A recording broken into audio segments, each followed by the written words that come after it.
Anyone who's ever worked on the oleo struts in early model Bonanzas knows about the notorious internal O-ring, which is often both difficult to remove and reinstall. I'm Dave Clark, and I want to show you a simple tool I've made that will dramatically shorten the installation time and virtually eliminate the risk of damaging the O-ring. Let's move to the work table. Before I demonstrate putting in an O-ring, I want you to see how and why this tool works.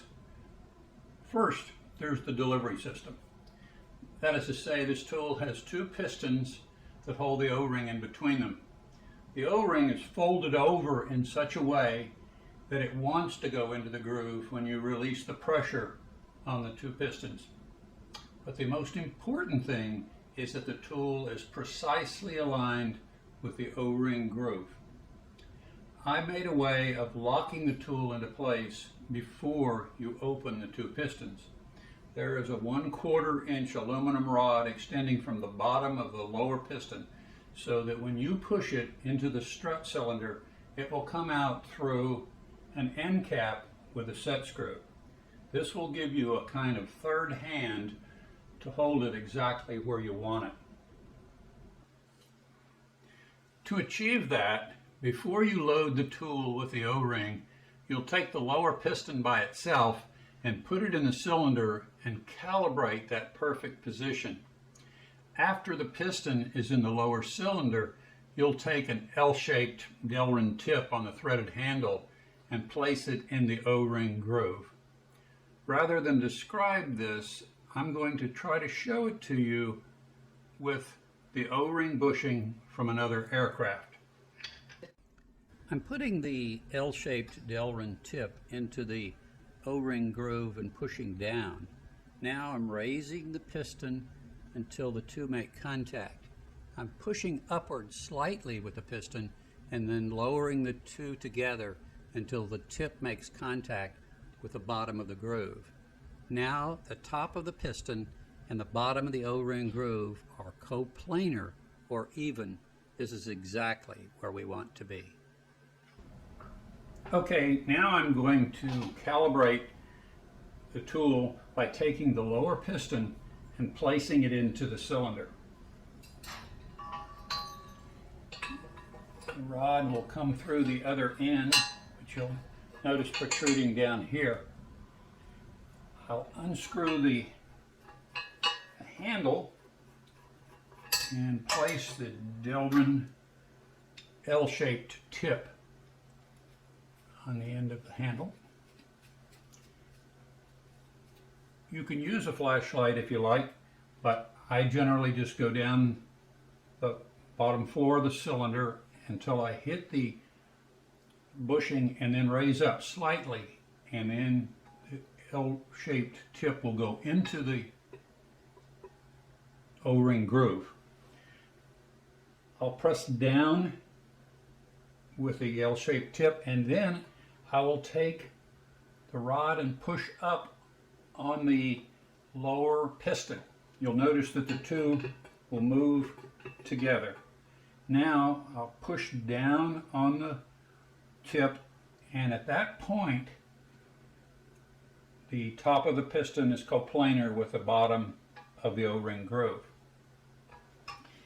You carefully move this around where you can see it and take a Sharpie pen.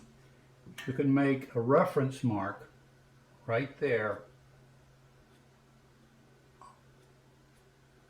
on the aluminum rod. This procedure is the most important part of the installation. In order to load the installer tool with an O-ring, we'll need to screw the two pistons together. You'll notice there's a small rubber washer that's intended to protect the O-ring from these threads. I'll leave a small space between the two pistons, just big enough to get the O-ring started. Bring it around, and then I will screw this down and clamp the two pistons together. At this point, I'll make a series of small adjustments where I'll open and close until I make sure that I've got the O-ring totally tucked inside. The next thing you do is to take a couple of drops of hydraulic fluid and put this on the O-ring. You never want to install an O-ring dry. Now I'll put the loaded tool into the cylinder and bring the rod out through the opposite end, and we'll bring this around where you can see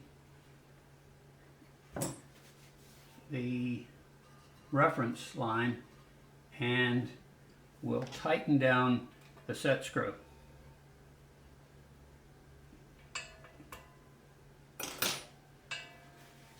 Now I'm going to turn the cylinder vertically. Now I can slowly unscrew the handle and remove the upper piston.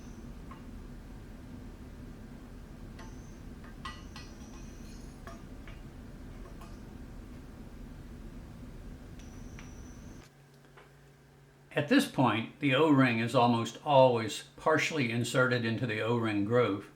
To finish the installation, I'll use a small flashlight and a Delrin tip on the handle to nudge the O-ring the rest of the way in. The rounded edge can be used to push the O-ring, or the notch in the end to grasp it. Although I used a borescope to film the neck segment, it would be more of a hindrance in the actual O-ring installation.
This is the complete set of tools for both the main gear and nose gear oleo struts.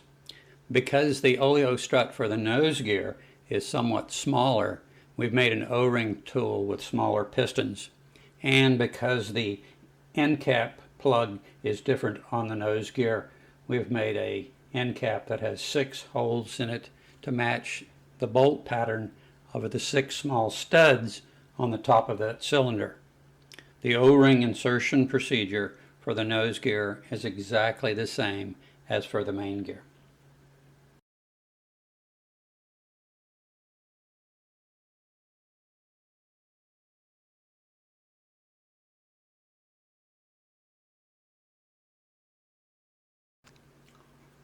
Although there are several very good O-ring removal tools on the market, I could not find one that was long enough to reach the 9.5 inches down into the oleo strut.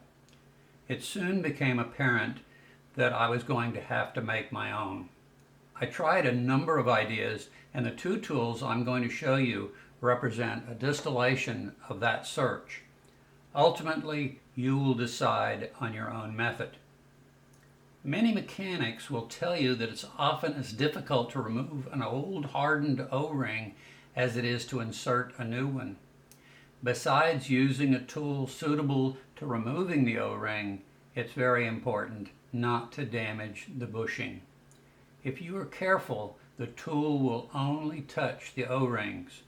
The O-ring material is tough, and using a sharp instrument will not penetrate the O-ring to a degree that it comes out the other side. In my experience, I found that the two different size O-rings need different tools to remove them.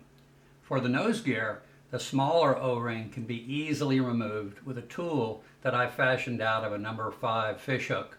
The barb is not needed and can be filed off. As you can see, I took a 1/4 inch steel rod, drilled a 1/16 inch hole in the end, cut the eye off of the fish hook, and pushed the shank down into the hole. Next, I swedged the end of the rod with a hammer, which secured the hook nicely. Here's a video of me removing the small O-ring in the nose gear strut.